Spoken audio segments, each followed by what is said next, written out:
قوم کی توجہ اس طرف نہیں کرائی جائے گی تو ان کا حل نہیں نکلے گا. موجودہ جو ڈیٹ ٹریپ ہے، قرضوں کا جو گرداب ہے جس میں ہم پھنسے ہوئے ہیں، اگر ایک پالیسی بن بھی جائے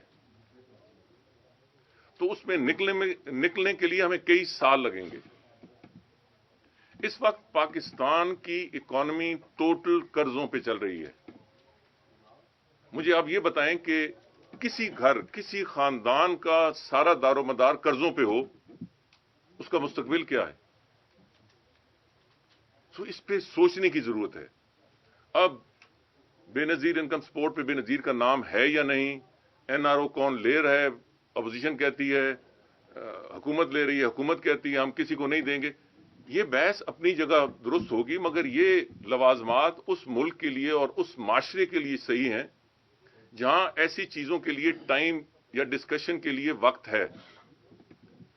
ہم ان جھمیلوں میں پڑے ہیں، اور جو پاکستان کے وسیع تر ایشوز ہیں، ہندوستان کے ساتھ مسئلہ ہے. مجھے آپ یقین کریں، جب میں مسلم لیگ نون حکومت میں بھی تھا تو میرا ایک مختلف ایک موقف تھا.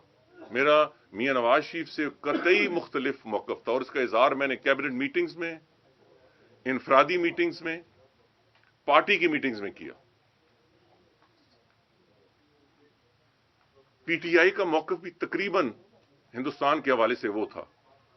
آج مجھے پی ٹی آئی کا موقف ہندوستان کے حوالے سے نظر ہی نہیں آتا. آج تو مجھے عمران خان اور میاں نواز شریف کا انڈیا پالیسی ہے اس میں کوئی فرق محسوس نہیں ہوتا. تو کل کیوں آپ تنقید کر رہے تھے؟ اس پہ ڈیبیٹ ہونی چاہیے. کیا مودی حکومت سے کوئی خیر کی توقع ہے؟ میں سمجھتا ہوں نہیں ہے. جو سمجھتے ہیں خیر کی توقع ہے وہ پالیسی سامنے لائیں. میڈیا پہ ڈیبیٹ ہو، پارلیمنٹ میں ڈیبیٹ ہو. کوئی نہیں چاہتا کہ جنگ ہو، میرے سمیت کوئی نہیں چاہتا جنگ ہو، مگر جب اگلی پارٹی آپ کو ہاتھ میں لانے کے لیے تیار نہ ہو تو روز بھیک مانگنا امن کے لیے، روز بھیک مانگنا مذاکرات، یہ کسی باغیرت قوم کے لیے مناسب نہیں ہے. سو ریلیشنز ود انڈیا، اس پہ ڈیبیٹ ہونا چاہیے. ہماری اکانومی کو کس طرح سنبھالا دینا ہے اور اس ڈیٹ ٹریپ سے نکلنا ہے، اس پہ ڈیبیٹ ہونا چاہیے. امریکہ اور بڑی طاقتوں کے ساتھ کیا تعلقات ہیں، اس پہ ڈیبیٹ ہونی چاہیے. افغانستان بڑے کنٹینشس ایشوز آ رہے ہیں سامنے، اس پہ ڈیبیٹ ہونی چاہیے. اور میں نے پیچھے بھی کسی جگہ پریس سے بات کرتے ہوئے کہا تھا کہ خدا کے لیے عمران خان صاحب کو کوئی سمجھائے کہ حکومتیں ٹویٹ کے ذریعے نہیں چلائی جاتی.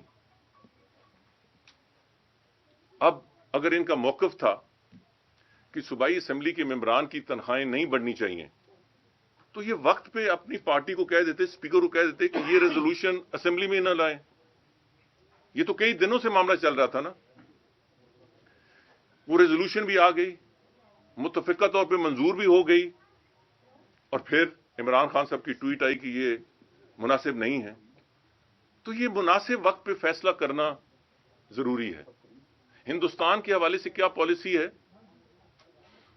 اب اگر مودی صاحب کو ایک روایتی ایک ملک دوسرے ملک کے نیشنل ڈے پہ یا قومی دنوں پہ مبارکباد دیتے ہیں، اب عمران خان کو وہ اتنی اس کو اہمیت نہیں دینی چاہیے تھی کہ اپنی ٹویٹ پہ اس کا ذکر کر دے.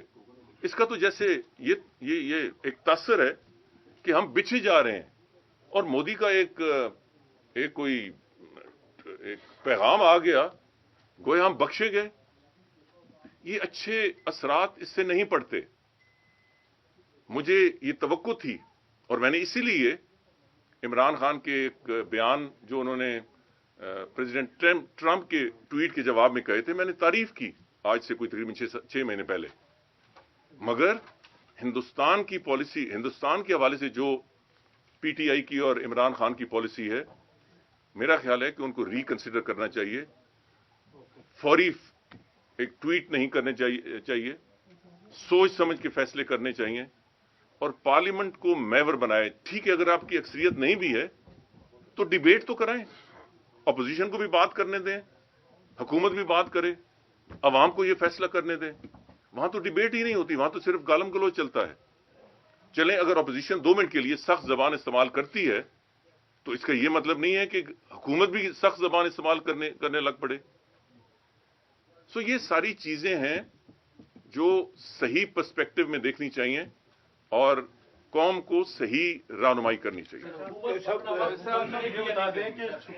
دیکھیں میں نے جان بوجھ کے اس کا جواب نہیں دیا. یہ جو پیش گوئی ہیں یہ صرف شیخ رشید صاحب کا ایریا ہے. ایک منٹ مجھے ختم کر دیں. غیب کا علم میرے پاس نہیں ہے. مین ایک آپ کی جواب آپ کے اس میں صرف ایک اتنا بات کہوں گا کہ یہ پاکستان کی بہت بڑی بدقسمتی ہے بلکہ ایک سانحہ ہے کہ یہاں جن کو 2/3 اکثریت ملی اسمبلی میں وہ اپنا 5 سالہ دور پورا نہ کر سکے، مگر مسلم لیگ کاف جس کو سمپل میجورٹی بھی نہیں تھی، 1 ووٹ کم تھی، ہارس ٹریڈنگ سے وہ پوری ہوئی، انہوں نے 5 سال پورے کیے. سو اسٹیبلشمنٹ کا رول پاکستان کی سیاست میں بدقسمتی سے بہت اوور رائڈنگ ہے، اور اس وقت تمام ادارے پی ٹی آئی کے ساتھ ہیں. یہ معاملہ آگے کب تک چلے گا؟ یہ 5 سال تک یہ ریلیشن شپ رہے گی؟ یہ سوال ہے. اس کے بارے میں میرا ایک ذاتی نظریہ ہے مگر اس کی میں تشہیر مناسب نہیں سمجھتا. دہشت گردی کے حوالے سے بات ہے کہ اس وقت ملک میں حکومت بھی کہہ رہی ہے اب شارٹ آنسر جو ہے نا وہ برداشت نہیں کریں گے، نہ کسی تنظیم کو برداشت کریں گے، لیکن ایک خاص مکتب فکر کو ٹارگٹ کیا جا رہا ہے. تو آپ نے بھی اس پہ کافی کام کیا، تو اس حوالے سے آپ تھوڑا سا. نہیں، میں سے بہت کچھ بات کر سکتا ہوں شاہ صاحب. میں ہمیشہ کہتا ہوں کہ اچھے کام کرنے کا بھی طریقہ ہوتا ہے. بدقسمتی سے موجودہ حکومت نے ہر کام کو سیدھے طرز پکڑنے کے بجائے الٹے ہاتھ سے پکڑتے ہیں، اور اس بارے میں بہت کچھ کہہ سکتا ہوں ٹائمنگ کے حوالے سے. خاص طور پہ جب آپ کہہ رہے ہیں کہ یہ جو واقعہ جموں اور کشمیر میں ہوا ہے اس میں کسی پاکستانی تنظیم کو کوئی تعلق نہیں ہے، تو پھر آپ نے عین اسی ٹائم پہ پکڑ کیوں شروع کر دی؟ یہ آپ اپنی بات کی نفی کر رہے ہیں جو غلط ہے. میں اس بات سے بالکل 100% متفق ہوں کہ جو یہ واقعہ ہوا ہے اسے کسی پاکستانی تنظیم کا تعلق نہیں. دوسرا، جو کام آپ نے کرنا ہے اس کے لیے ایک طریقہ کار چاہیے، وہ ہوم ورک ہوا ہی نہیں ہے، اور اس لیے یہ سوالات آئے ہیں شاہ صاحب جس کا اظہار آپ کر رہے ہیں. مگر عمران خان نے تو قوم کو ویسے ایک بتی کے پیچھے لگا دیا، ٹرک کی بتی کے پیچھے لگایا ہوا ہے. اس میں کوئی ایک بڑے صبر اور تحمل سے ایک اسٹریٹجی بنا کر مسائل کو حل کرنے کا تو ان کے پاس کوئی خاکہ ہی نہیں ہے. خدا کرے، کیونکہ یہ بہت ایک کروشل ایشو ہے جہاں میں طریقہ کار حکومت سے اتفاق نہیں کرتا، وہاں میں سمجھتا ہوں کہ اپوزیشن کو بھی ذمہ داری کا مظاہرہ کرنا چاہیے.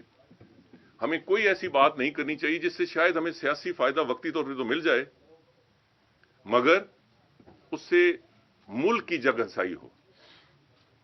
سو بلاول بھٹو زرداری کے یہ بیان مجھے بہت عجیب لگا کہ وہ بار بار ذکر بڑے نیگیٹولی کرتے ہیں، منفی انداز سے کرتے ہیں، بلکہ 3 وزراء پہ بھی الزام لگاتے ہیں.